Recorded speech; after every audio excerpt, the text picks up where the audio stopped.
Shalom, salam sehat bagi kita semuanya Bapak Ibu.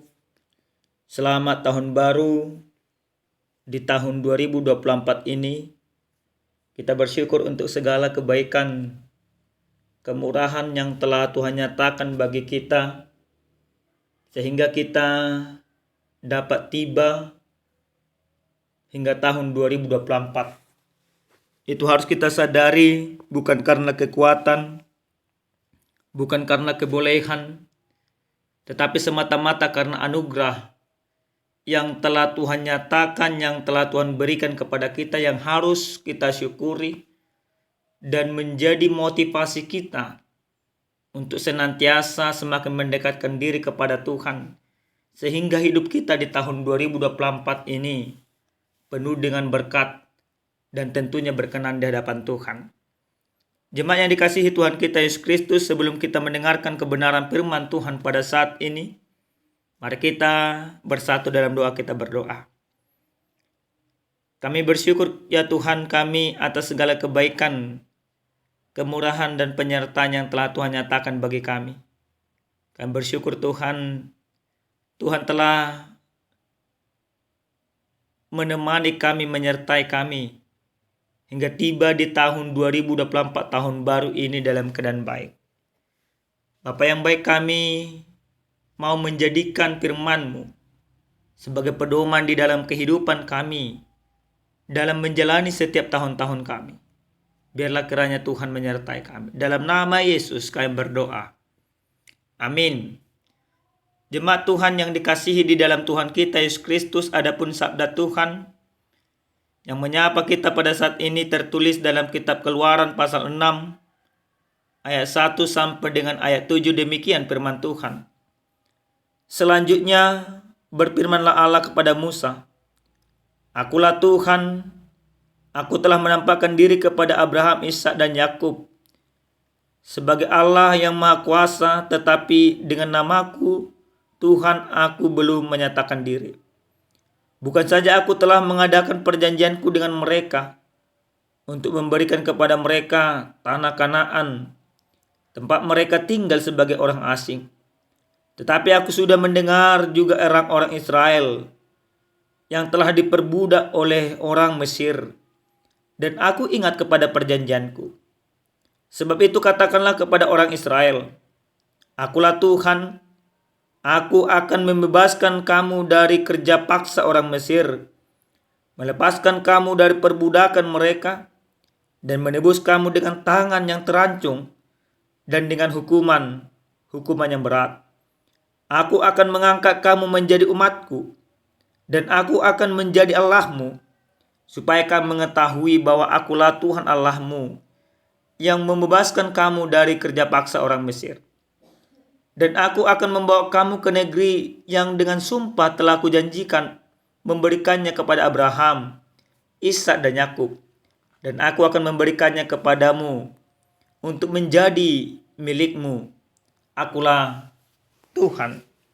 Demikian kebenaran firman Tuhan yang sampai kepada kita pada saat ini. Jemaat yang terkasih di dalam Tuhan kita Yesus Kristus, tentu hal yang sangat luar biasa ketika ada orang menjanjikan akan memberikan warisan kepada kita, akan memberikan harta kepada kita, akan memberikan sesuatu kepada kita. Nah, apalagi apa yang telah dijanjikan orang tersebut sesungguhnya diberikan di dalam kehidupan kita, maka kita pasti bersyukur. Apalagi kalau situasi pemberian itu menolong kita, menopang kita, sehingga kehidupan kita yang selama ini menderita, yang selama ini di dalam keterpurukan, tapi oleh karena pertolongan orang tersebut, orang yang telah menjanjikan itu telah diberikan kepada kita apa yang telah dijanjikan. Tentu ada sesuatu hal yang sangat menakjubkan dan tidak terhitung mungkin rasa syukur, rasa terima kasih yang akan kita sampaikan kepada orang tersebut.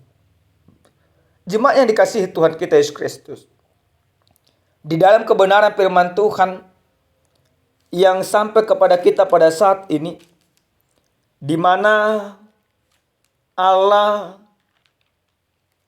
berbicara kepada Musa untuk kesekian kalinya.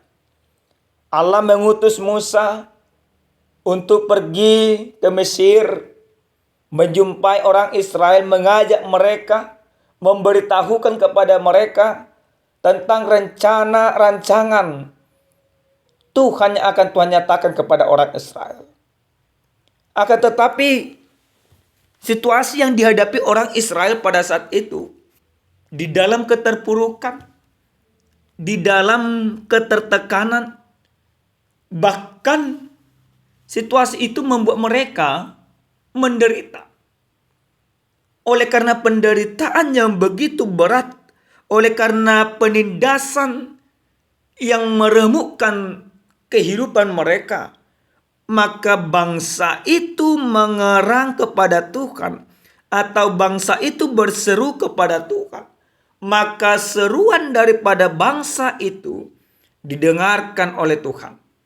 Dan Tuhan mengingat kembali janji yang telah Allah berikan kepada Abraham, kepada Ishak dan kepada Yakub, bahwa Allah akan memberikan tanah Kanaan.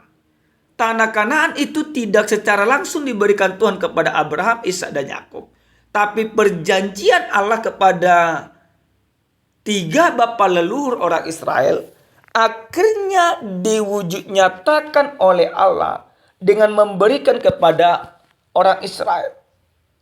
Apa yang telah Allah janjikan sebelumnya digenapi oleh Allah, diwujud nyatakan oleh Allah. Jadi bangsa yang menderita menjadi bangsa yang akan bersorak-sorai. Nah, Bapak Ibu yang dikasihi Tuhan kita Yesus Kristus, tentu di dalam kebenaran firman Tuhan ini, Allah mengutus Musa menjadi perpanjangan tangan Tuhan untuk melepaskan bangsa itu. Tetapi sesungguhnya yang melepaskan bangsa itu bukanlah Musa, tetapi semata-mata Musa hanya utusan. Namun yang membebaskan, melepaskan, mengangkat beban penderitaan mereka, itu Allah. Dan itu Allah lakukan, Tuhan lakukan oleh karena cinta kasih-Nya yang begitu luar biasa. Bukan karena kebaikan bangsa itu, bukan karena mereka menyenangkan hati Tuhan, tapi semata-mata itu pemberian Allah, mutlak rencana Allah, mutlak anugerah Allah. Bapak Ibu yang dikasihi Tuhan kita Yesus Kristus, jika kita bayangkan atau tarik firman ini ke dalam kehidupan kita, apa yang harus kita pahami?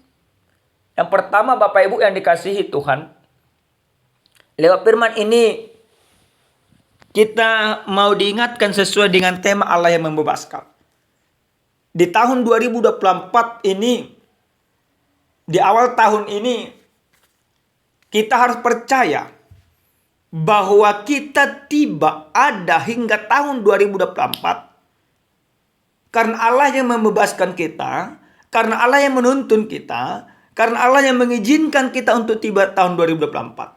Semata-mata bukan karena kekuatan kita, semata-mata bukan karena kebolehan kita, semata-mata bukan karena kebaikan kita. Semuanya murni karena anugerah Tuhan, karena pertolongan Tuhan, karena kasih Tuhan yang begitu luar biasa. Sehingga kita tiba tahun 2024. Maka ini harus kita syukuri Bapak Ibu. Di mana Allah senantiasa mengasihi kehidupan kita pribadi. Di mana Allah menunjukkan kasih-Nya. Sehingga Tuhan izinkan kita melalui tahun 2023 yang begitu panjang. Begitu banyak pergumulan, begitu banyak tantangan dan persoalan.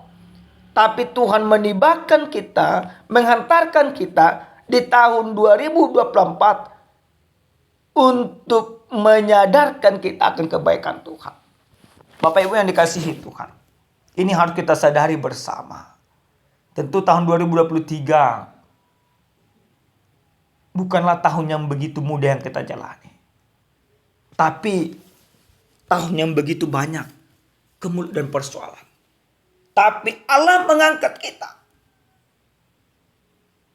Ada banyak orang yang tidak tiba tahun 2024. Salah satu ada abang daripada penatua kami. Pas tanggal 31 itu meninggal. Pas tanggal 31 seperti di tempat-tempat lain harus meninggalkan dunia ini. Tapi kita ditibakan Tuhan tahun 2024. Itu anugerah yang begitu luar biasa. Maka kita harus bersyukur. Maka kita akan mempermuliakan Tuhan.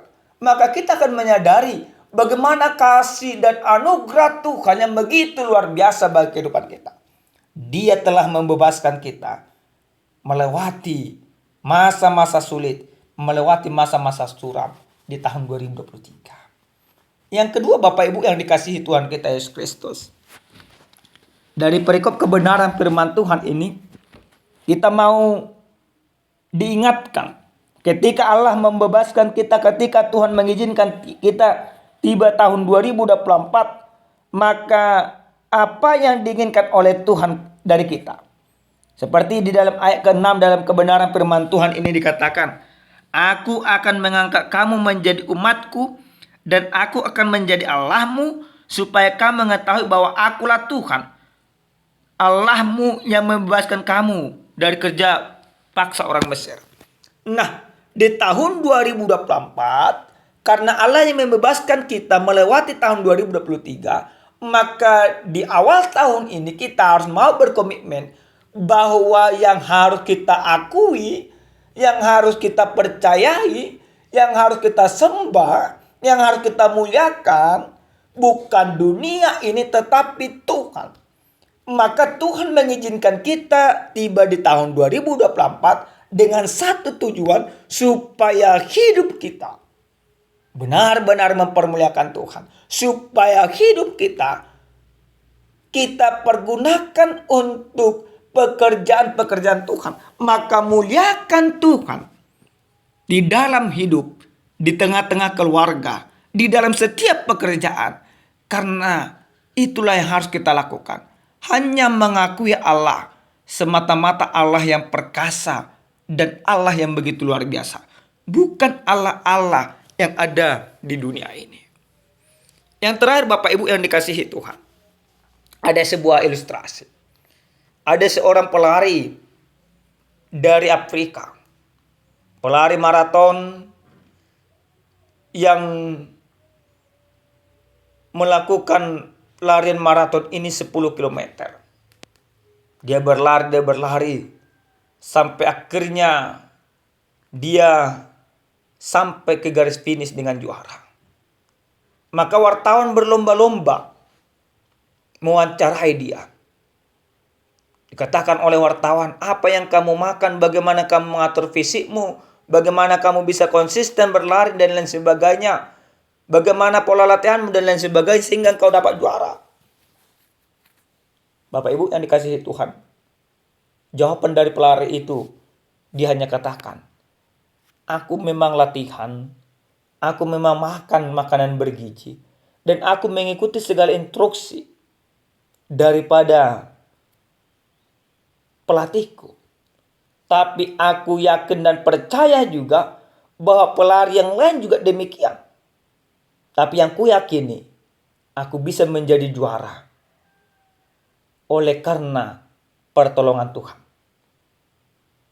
Bapak Ibu yang dikasihi Tuhan, itu menjadi sebuah motivasi yang benar bagi kita.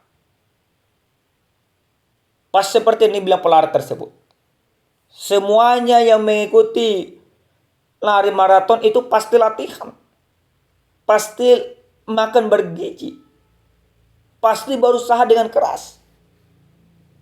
Tapi dia bisa menjadi juara oleh karena pertolongan Tuhan.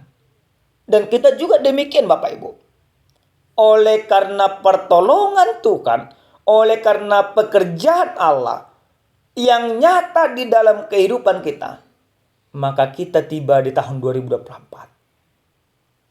Maka Bapak Ibu yang dikasihi Tuhan, biarkan hidupmu menyenangkan Tuhan di tahun 2024 ini. Amin. Kita bersatu dalam doa.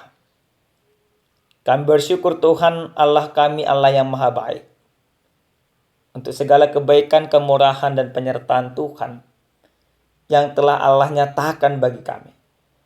Biarkan kami Bapa memakai hidup kami di tahun 2024 ini untuk menyenangkan hati Tuhan, sehingga hidup kami berkenan di hadapan-Mu. Dalam nama Yesus kami berdoa dan bersyukur kepada Tuhan. Amin. Salam sehat Bapak Ibu yang dikasihi Tuhan. Salam sejahtera. Selamat tahun baru. Selamat tahun baru. Selamat tahun baru. Tuhan memberkati.